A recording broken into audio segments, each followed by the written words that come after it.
Olá, bem-vindos, bem-vindos! Vamos então para mais um programa aqui no nosso canal Alguma Dúvida? Lembrando que qualquer dúvida, qualquer comentário sobre o que for falado aqui em aula, manda aqui nos comentários. Um prazer tentar aumentar aí o contato com você, que a gente possa conversar aqui pelo nosso canal, tá?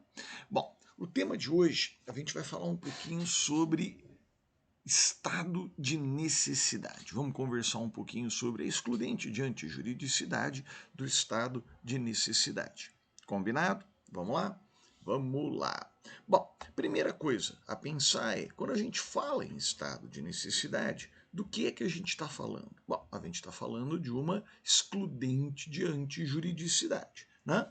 Então, quando a gente fala de estado de necessidade, a gente está falando de uma das excludentes de antijuridicidade.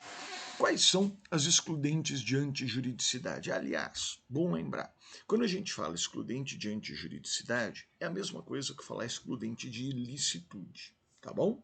No Brasil, a gente tem essas expressões como sinônimas: excludente de antijuridicidade, excludente de ilicitude, fica tudo na mesma, tá bom? Bom, as 4 excludentes de antijuridicidade expressamente previstas lá no artigo 23 do Código Penal são estado de necessidade, legítima defesa, estrito cumprimento do dever legal e exercício regular de direito. Vou repetir: estado de necessidade, legítima defesa, estrito cumprimento do dever legal e exercício regular de direito. Bom, então a gente tem um rol de 4 excludentes de antijuridicidade ali previstas no artigo 23. Aí eu te pergunto, esse rol é taxativo ou exemplificativo? Hã? Hã? Exemplificativo, o que significa que doutrina e jurisprudência aceitam a existência de causas extralegais excludentes da antijuridicidade. Além dessas 4, outras podem ser reconhecidas, quer pela doutrina, quer pela jurisprudência. A mais famosa é o consentimento do ofendido. O consentimento do ofendido não está no rol do artigo 23 e é reconhecido, quer na doutrina, quer nos tribunais, como causa capaz de excluir a antijuridicidade. Tá joia? Bom, só que o nosso foco hoje é nessa primeira, né, no estado de necessidade. Então, vamos lá. O estado de necessidade está expressamente regulamentado no artigo 24 do Código Penal. Repito, artigo 24 do Código Penal. Está lá escrito que considera-se em estado de necessidade quem pratica o fato para salvar de perigo atual que não provocou por sua vontade, nem podia de outro modo evitar, direito próprio ou alheio, cujo sacrifício, nas circunstâncias, não era razoável exigir. Lembra da letra da lei, né?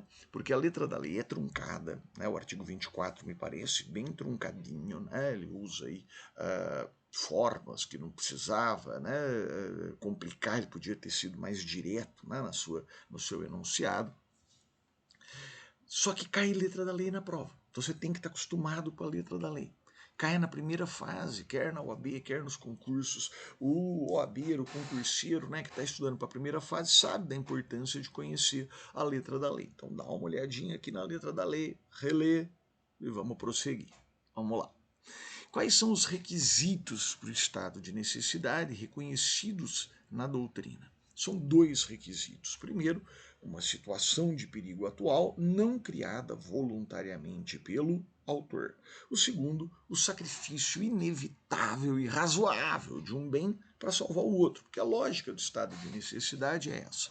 A lógica do estado de necessidade é a seguinte: tem 2 bens jurídicos. O Estado adoraria, o ordenamento adoraria salvar os dois, adoraria a integridade dos 2 bens. Só que em algumas situações da vida não dá para salvar todos os bens. O único jeito de salvar um é sacrificando o outro. Quando o único jeito de salvar um bem for sacrificando o outro, o ordenamento admite, desde que presentes esses 2 requisitos.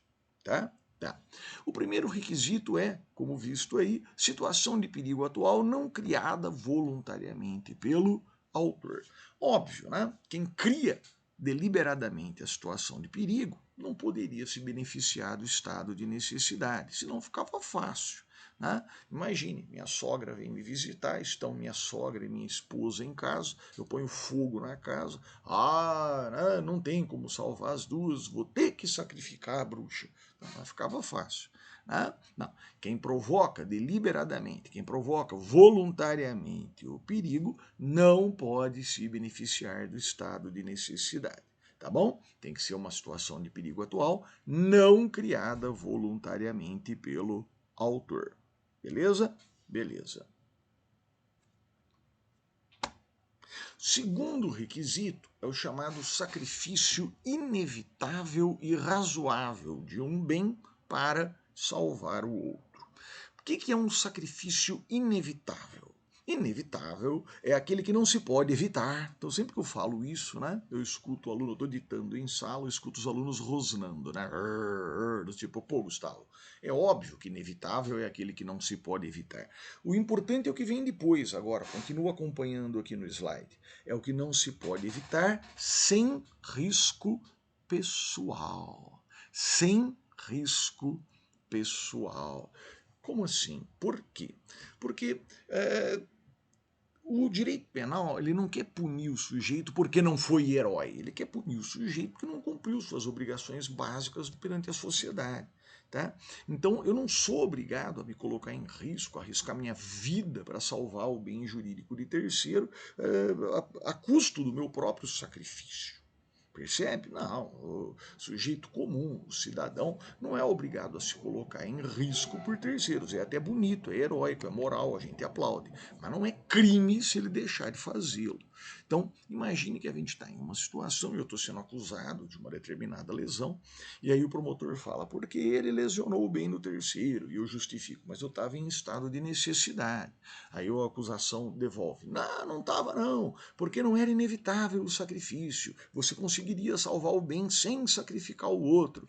Não conseguiria, claro que não dava. Conseguiria sim, era só você se colocar na beira do abismo, na corda bamba, num pé só.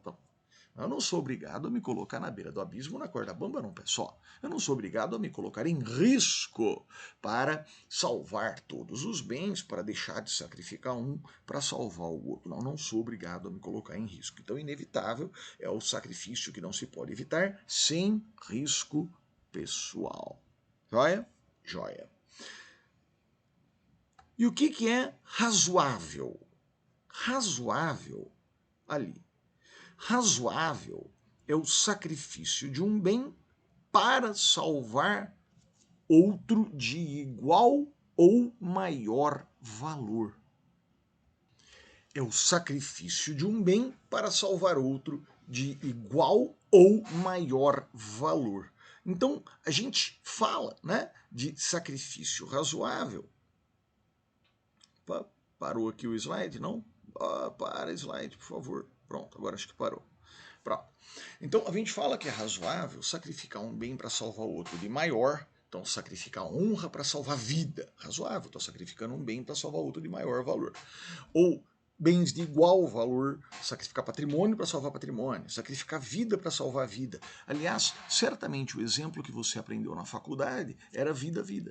Né? Era o exemplo da tábua de salvação, né? Que tem uma tábua que só suporta uma pessoa e aí ela sacrifica a outra para se salvar. Né? Lembrou do Titanic, né? Tá ali perto. Tá? Ou do caso dos exploradores de caverna, o sujeito está morrendo e ele sacrifica alguém para salvar os outros, né, que iam morrer de fome. Então a gente está falando de vida, tá bem? Bom, então é razoável o sacrifício de um bem para salvar outro de igual ou maior valor. Não é razoável sacrificar um bem para salvar outro de menor valor. Se for de menor, o sacrifício não é razoável. Sacrificar, por exemplo, a vida de alguém para salvar o patrimônio, sacrificar a vida de alguém para salvar a honra, não pode. O sacrifício não é razoável. Joia? Joia. E quando o sacrifício não é razoável? Bom, se o sacrifício não for razoável, não há uma excludente de antijuridicidade, não incide o estado de necessidade como excludente de antijuridicidade. Mas Mas o artigo 24, parágrafo 2º, nos casos de sacrifício não razoável, ele diz que pode diminuir a pena de 1 a 2/3. Então você imagina um sujeito, né, que está numa situação terrível para conseguir resgatar um patrimônio do avô que está morrendo. Eu lembro de um concurso em que caiu, que era um velho escultor que estava na beira da morte, ele pede para o neto recuperar a sua última escultura. E o neto faz o diabo para conseguir encontrar a última escultura do avô. Consegue, mas assim que ele está chegando, né, no leito de morte do avô, ele se vê em uma situação que ou ele salva a escultura, e ele está desesperado para dar a escultura para o avô, ou ele salva os braços de um terceiro desconhecido. Então, não dava para salvar os dois bens. Ou ele sacrificava a estátua, ou ele sacrificava a integridade do terceiro. O que é razoável? Sacrificar a estátua, claro. Né? A integridade do terceiro não tem valor, né? Tem dignidade, é muito mais importante. Só que ele ali, emocionado com a perda do avô, com tudo que ele tinha passado para recuperar a estátua, ele, de forma impensada, acaba sacrificando o terceiro para salvar a estátua, a escultura do avô. E aí, estado de necessidade exclui a antijuridicidade? Não, porque o sacrifício não foi razoável, não faz sentido você salvar patrimônio sacrificando os braços de um terceiro. Mas, considerando as circunstâncias, nos termos do artigo 24, parágrafo 2º, o juiz pode diminuir, poderá, o juiz tem que valorar no caso concreto, poderá diminuir a pena de 1 a 2/3. Joia? Joia.